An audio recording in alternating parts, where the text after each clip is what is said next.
এই মুহূর্তে আমাদের সঙ্গে রয়েছে দিনিতাদি। দিনিতাদি, প্রথমেই যেটা জিজ্ঞাসা করবো যে মুখ্যমন্ত্রী গতকাল সভা করলেন এবং সভা করে বলছেন যে সন্দেশখালিতে টাকার খেলা হয়েছে। এই যে 1 বছর ধরে মানে যেটা হয়েছে সেটা টাকার খেলা।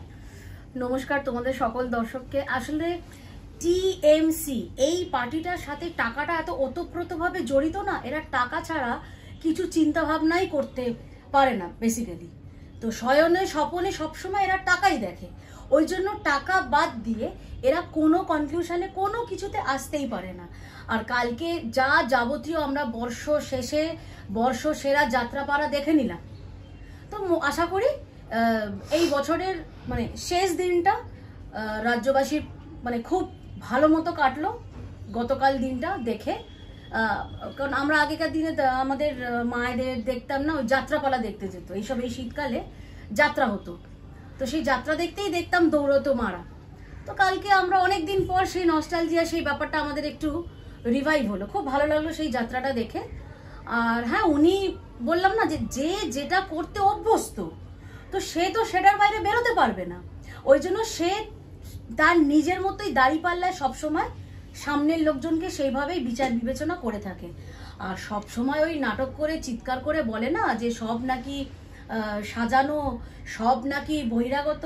তো কালকে ক্যামেরা ঘুরে দেখালো না কেন, এক একটা লোকের মুখে গিয়ে বুম ধরে দেখতো তো যে কালকে সন্দেশখালির লোক অ্যাকচুয়াল যেখানে সভাটা করতে গেছিল প্রপার সেখানকার লোক কটা ছিল, সে তো আমি ভরাতেই পারি, ট্রাকে করে বাসে করে লোক নিয়ে গিয়ে এখান থেকে ওখান থেকে, কারণ যে রাস্তাগুলোর উপর দিয়ে যেতে হবে সেই সব রাস্তাগুলি ওনার ভোট ব্যাংক।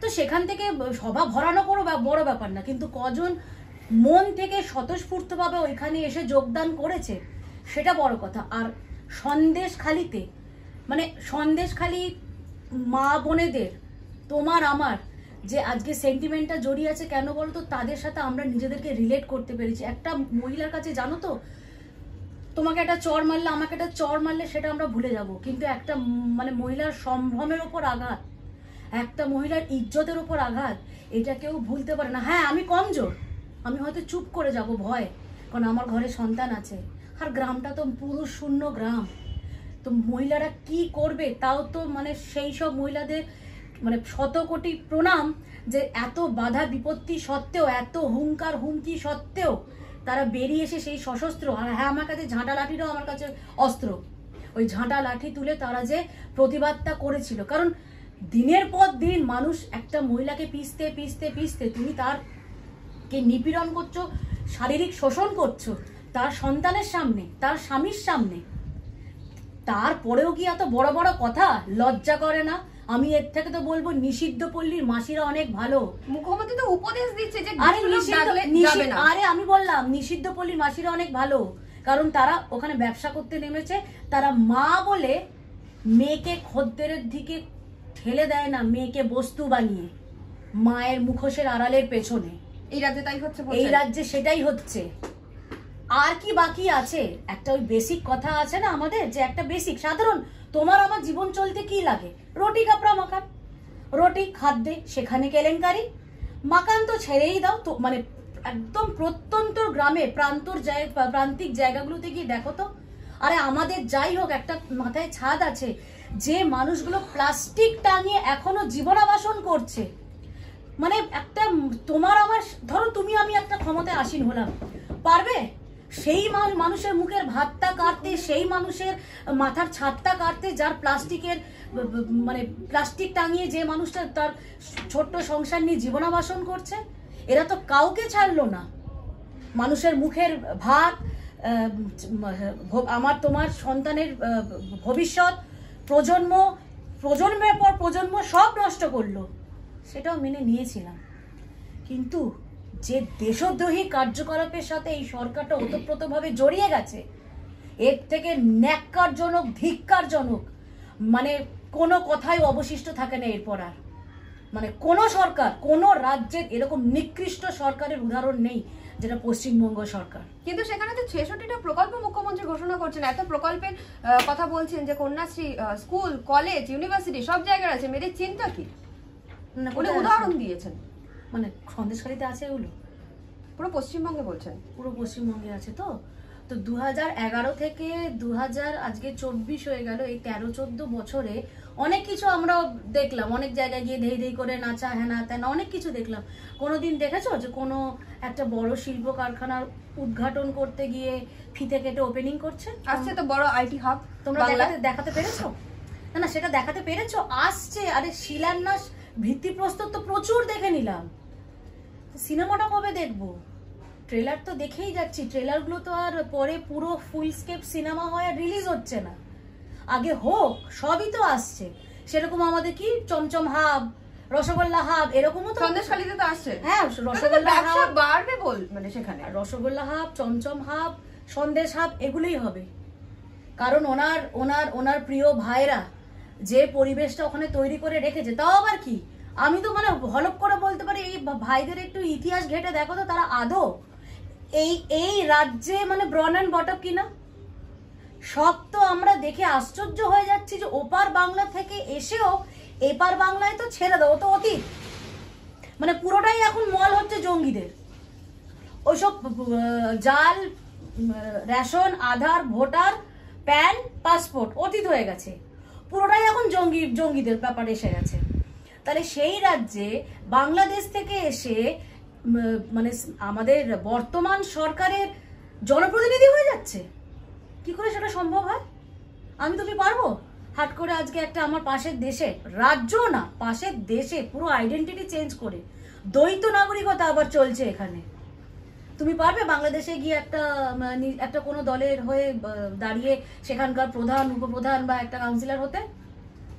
জানি না বাবা, মানে এই পশ্চিমবঙ্গে আমরা আর কি মানে সব দেখা, মানে এই জীবন ধন্য, মানে যেগুলো যেগুলো আমরা স্বপ্নেও ভাবতে পারিনি সেগুলো আজকে আমরা এই জীবনে দেখে নিলাম। সেখানে তো কুণাল ঘোষ মন্তব্য করেছিল যখন সুকান্ত মজুমদারের সঙ্গে রবীন্দ্র ঘোষ কথা বলেছিলেন ভিডিও কলে, যে কেন্দ্রকে কিছু করতে বলেন, ভিডিও কলে কথা বলে কি হবে? আজকে আজকে উনি দৌড়ে গেলেন কেন? দেখুন, ঘোষ মানেই কিন্তু সবাই ওই প্রিজন চাপড়ায় না। উনি ভাবেন কি ঘোষ মানে একটা আতিথেয়তা করতে চলে যায়। আরে ঘোষ মানে এ তো আমার সমগোত্রীয়, এ তো আমার প্রিজন চাপড়ানো মাল। সবাই প্রিজন চাপড়ানো মাল না, সবার একটা মেরুদণ্ড বলে বস্তু আছে। সেই জন্য মাননীয় রবীন্দ্রনাথ ঘোষকে দেখে আমরা মানে শিখলাম এই বয়সেও কিভাবে মেরুদণ্ডটা সোজা রেখে একটা সত্য ন্যায়ের জন্য কি ছিল। উনি তো, ওনার যে এখন বয়স, উনি তো নতি স্বীকার করে নিতেই পারতেন। ওরকম চরম অত্যাচারের সামনে ওনাকে তো মারতেও পিছপা হয়নি, অকথ্য অত্যাচার হয়েছে ওনার উপর। এই বয়সে মানুষ নতি স্বীকার করেই নেয়, কি আর করবে একটা সাধারণ মানুষ? তাহলে সেই জায়গা থেকে দাঁড়িয়ে উনি যে সিধা রেখে উনি যে এই লড়াইটা করার সাহসটা দেখালেন, সত্যি নমস্য উনি। আর আজকে দৌড়ে চলে গেলি কেন? কিছুদিন আগে আমাদের সুকান্ত দাকেই তো বলেছিলি না?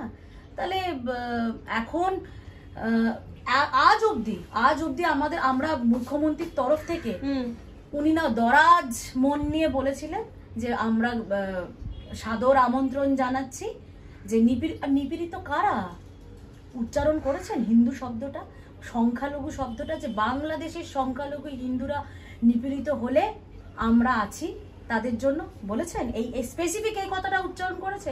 তোমাদের এতগুলো মিডিয়া দেখিয়ে দাও তো। তাদের আবার বড় বড় লেকচার দিয়ে দিয়েই গেল, আর বেশি দিন নেই, কারণ শেষের শুরু তো এটা।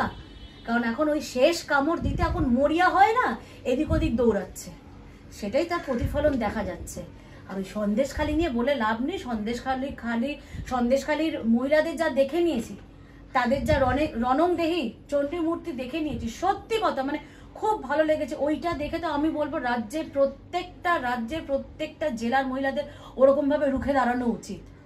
আজকে না হলে ওই মুর্শিদাবাদ থেকেও আমাদের হুঙ্কার শুনতে হবে, মালদা থেকেও হুঙ্কার শুনতে হবে, উত্তর দিনাজপুর থেকে নিয়ে শুরু করে হারোয়া থেকে নিয়ে ওদিকে কোচবিহার থেকে নিয়ে সব দিক থেকে খালি আমাদের হুঙ্কারই শুনতে হবে। আর আমরা হুঙ্কার শুনবো না, এবার পাল্টা দেওয়া শুরু করেছে। একটা সন্দেশখালী আমাদের রাস্তা দেখিয়েছে, রেখাপাত্রর মতো নির্ভীক নীরর মহিলা যেরকম আছে ওখানে, আমি মনে করি সেরকম প্রত্যেকটা জেলায় প্রত্যেকটা ঘরে ঘরে আমার সেরকম মা দুর্গার রূপ আছে। শুধু চণ্ডীর রূপটা ধরতে হবে, ধরে এবার বেরিয়ে এসে প্রতিবাদটুকু করো। আমরা প্রতিবাদ করাটা ভুলে গেছি বলে আজকে আমাদের এই সমস্যা হয়ে দাঁড়িয়েছে। ওই আমার কি দরকার বলে না, 100 বার আমার দরকার, সব কিছুতে আমার দরকার। আরে আমি তো আজকে মরে যাব, আমার সন্তানটাকে তো একটা ভালো ভবিষ্যৎ, একটা ভালো জায়গায় রেখে দিয়ে যাব।